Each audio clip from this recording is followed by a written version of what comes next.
Alléluia, Alléluia, Alléluia, Alléluia, Alléluia, Alléluia, Alléluia, Alléluia.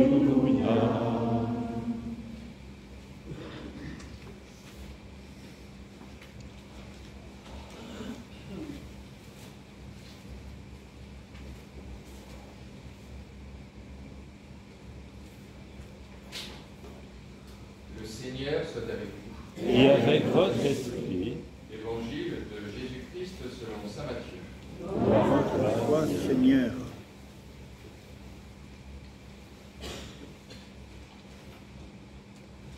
Jésus était né à Bethléem en Judée, au temps du roi Hérode le Grand. Or, voici que des mages venus d'Orient arrivèrent à Jérusalem et demandèrent: Où est le roi des Juifs qui vient de naître? Nous avons vu son étoile à l'Orient, et nous sommes venus nous prosterner devant lui. En apprenant cela, le roi Hérode fut bouleversé, et tout Jérusalem avec lui. Il réunit tous les grands prêtres et les scribes du peuple pour leur demander où devait naître le Christ. Ils lui répondirent: à Bethléem, en Judée, car voici ce qui est écrit par le prophète. Et toi, Bethléem, terre de Juda, tu n'es certes pas le dernier parmi les chefs-lieux de Juda, car de toi sortira un chef qui sera le berger de mon peuple Israël. Alors Hérode convoqua les mages en secret pour leur faire préciser à quelle date l'étoile était apparue. Puis il les envoya à Bethléem en leur disant: allez vous renseigner avec précision sur l'enfant, et quand vous l'aurez trouvé, venez me l'annoncer pour que j'aille, moi aussi, me prosterner devant lui. Après avoir entendu le roi, ils partirent. Et voici que l'étoile qu'ils avaient vue à l'Orient les précédait, jusqu'à ce qu'elle vienne s'arrêter au-dessus de l'endroit où se trouvait l'enfant. Quand ils virent l'étoile, ils se réjouirent d'une très grande joie. Ils entrèrent dans la maison, ils virent l'enfant avec Marie sa mère, et tombant à ses pieds, ils se prosternèrent devant lui. Ils ouvrirent leur coffret et lui offrirent leurs présents, de l'or, de l'encens et de la myrrhe. Mais avertis en songe de ne pas retourner chez Hérode, ils regagnèrent leur pays par un autre chemin. Acclamons la parole de Dieu. Louange à toi, Seigneur Jésus.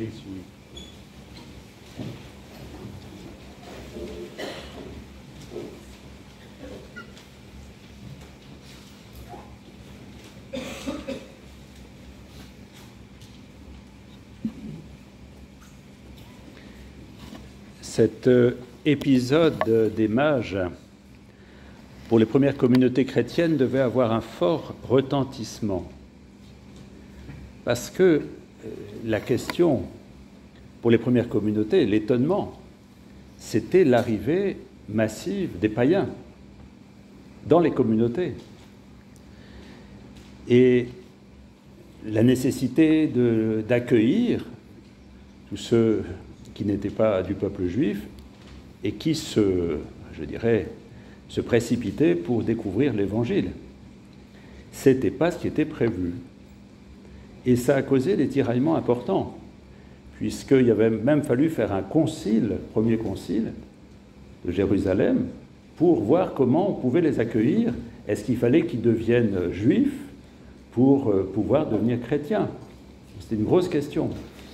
Alors, on relit l'histoire de Jésus, on dit, mais dès le début, il y avait des païens.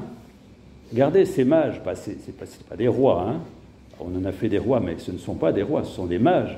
C'est-à-dire, ce sont des sages païens qui étudient les étoiles, qui essaient de comprendre leur langage. Il y a un peu comme des divinités aussi. Et voilà, ces mages sont les exemplaires des premiers païens qui se tournent vers Jésus.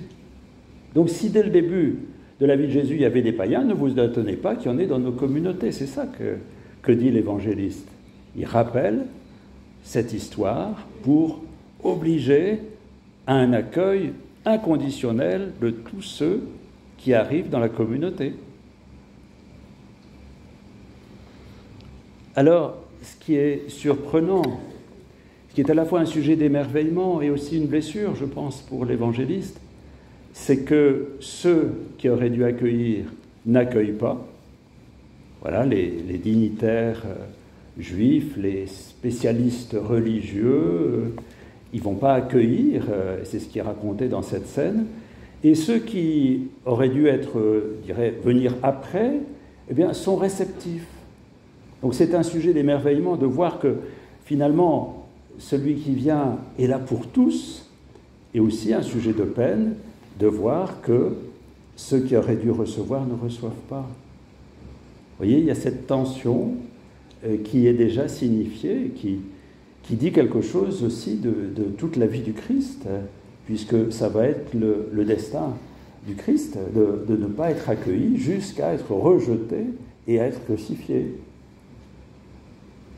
La lumière a brillé dans les ténèbres. Voilà.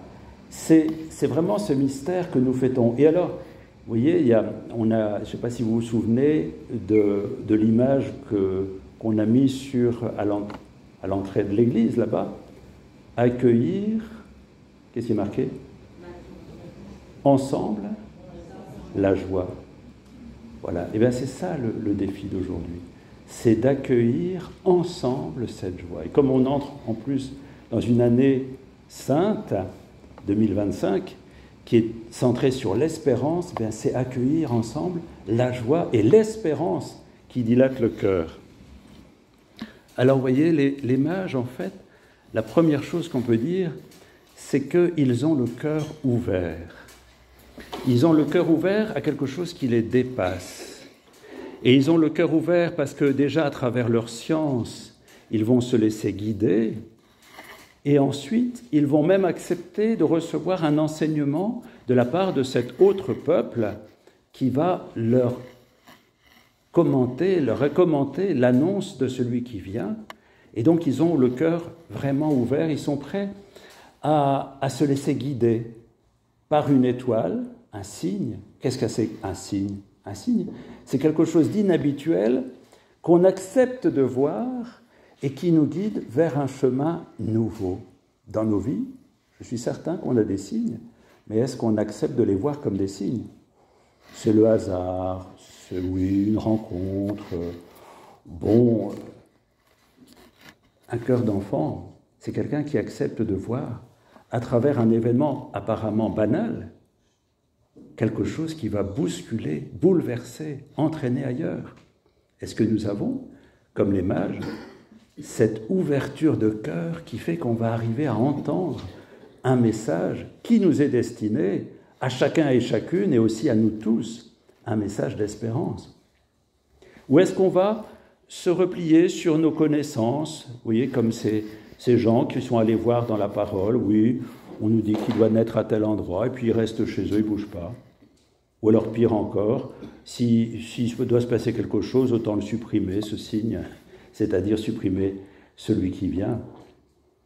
Est-ce que nous avons cette ouverture de cœur, cette naïveté, je dirais, joyeuse, qui permet que, quand quelque chose se dit, nous acceptons de le recevoir et de nous mettre en route. Nous mettre en route, parce qu'il ne suffit pas de recevoir le signe. Parce que si on reste sur place, une fois qu'on est... Ah bah oui, c'est un beau signe. Hein. Bon, on rentre et on regarde la télé. Ou alors on fait autre chose. Est-ce qu'on accepte de se laisser bouger, de se laisser mettre en route, de se laisser mettre en chemin? C'est ça l'histoire. C'est qu'ils ont bougé considérablement. Déjà, ils bougent de chez eux. Ils bougent dans leurs connaissances, puisqu'ils vont chercher des connaissances chez d'autres. Et après, ils vont devoir bouger dans leur conception de Dieu. Parce que un roi qui se présente dans une telle humilité, ça oblige à bouger. Un mouvement. Donc une connaissance qui est accueil du signe. Et ensuite qui est déplacement. Si on ne bouge pas, eh bien, on ne comprend absolument rien. Et alors, nous avons en cela un modèle. Je crois que vraiment Jésus est le modèle. Puisque Jésus a eu, lui aussi, dans sa propre vie, un certain nombre de signes qui sont passés par des rencontres. Quand il était tout petit, il y a eu des bergers et des mages. Et puis, il a rencontré des Cananéens, des Samaritains. Et finalement, il a été entouré de bandits, de larrons, notamment un qui lui a parlé au cœur.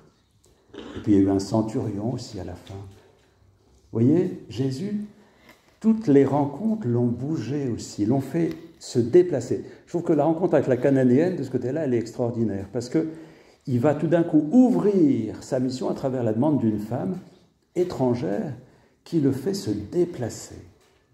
Alors si Jésus, qui est la révélation du visage de Dieu, se déplace, combien nous-mêmes nous sommes invités à nous déplacer nous aussi, à bouger, à aller au-delà de ce que l'on sait déjà.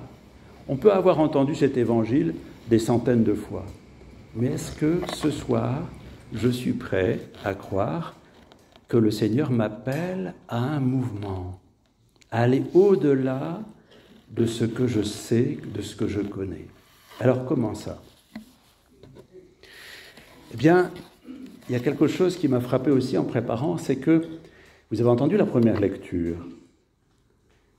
Tout le monde va à Jérusalem, qui est le centre, et en fait on rassemble tout le monde à Jérusalem.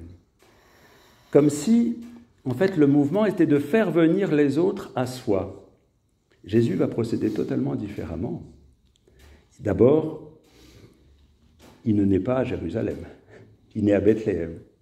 Et Jésus va aller toujours au-delà, à la rencontre d'eux. Et donc l'universalisme à quel Jésus nous invite, c'est d'aller vers les autres, de recevoir des autres une nouvelle compréhension de notre foi. Si on reste entre nous, alors on pourra faire des belles célébrations avec de l'encens, il y a de l'encens dans l'histoire là, et puis avoir l'impression qu'on est les meilleurs et que les autres n'ont qu'à venir. Finalement, on est très peu nombreux, mais c'est parce qu'ils n'ont rien compris. Ils n'ont qu'à venir, la porte est ouverte, venez, venez, venez. Mais pourquoi ils ne viennent pas? C'est pas ça que le Christ nous demande. Il demande de sortir, d'aller à la rencontre et de découvrir à nouveau l'Évangile à la rencontre des autres, de ceux qui le cherchent. C'est dans le dialogue qu'on va redécouvrir la beauté, la grandeur de cette joie de croire au Christ. Si on est là à attendre, on va se dessécher. Si on va à la rencontre des autres, qui peuvent nous déstabiliser, avec des questions qu'on trouve absurdes, ils ne sont peut-être pas si absurdes que ça, les questions. Moi, j'ai vu des personnes jeunes, totalement en dehors de nos schémas, de nos codes, mais qui avaient vraiment une soif de cet essentiel. Eh bien, ils m'apprennent l'essentiel. Ils m'apprennent à redécouvrir le Christ. Des jeunes, les plus âgés, toutes les personnes qui ont soif. Allons à leur rencontre. N'attendons pas. C'est peut-être ça l'espérance de cette année. C'est qu'on sorte de nos sécurités pour aller à la rencontre de la nouveauté de l'Évangile avec eux. Est-ce que vous êtes d'accord? Bon, il y en a au moins une qui est d'accord, là. Peut-être deux. Bon, on a quelques temps pour rentrer là-dedans. Alors, je voudrais vous dire trois petites choses encore. D'abord, une conviction, c'est que l'étoile n'a pas cessé de briller. Au contraire, peut-être qu'elle brille plus que jamais. Je me souviens quand j'étais curé rue Saint-Denis à Paris, on disait « là où le péché a abondé, la grâce a surabondé ». La rue Saint-Denis, c'est un peu spécial. Beaucoup de pauvreté. Et la grâce surabonde. Donc l'étoile, elle brille. Première chose. Deuxième chose, une question. Est-ce que peut-être que nous avons eu des enthousiasmes qui se sont un peu tassés? Est-ce que nous sommes prêts à réouvrir nos cœurs pour recevoir à nouveau l'enthousiasme de l'Évangile? Question. L'étoile brille, est-ce qu'on est prêt à aller l'accueillir? Troisième chose, une piste. Et je reprends ce que je vous ai dit précédemment. Est-ce que nous sommes prêts à aller vers ceux qui sont à l'extérieur pour recevoir d'eux une nouvelle manière de regarder le message de Jésus-Christ? L'étoile brille. Est-ce que nous avons soif de nous replonger dans ce mystère? Est-ce que nous sommes prêts à aller à la rencontre des autres qui peuvent nous faire redécouvrir autrement l'Évangile? Alors, pour tout ça, à quelle mobilité du cœur, parce que peut-être qu'on a des difficultés à se mobiliser physiquement, mais à quelle mobilité du cœur nous sommes prêts aujourd'hui, début d'année 2025, pour retrouver l'espérance?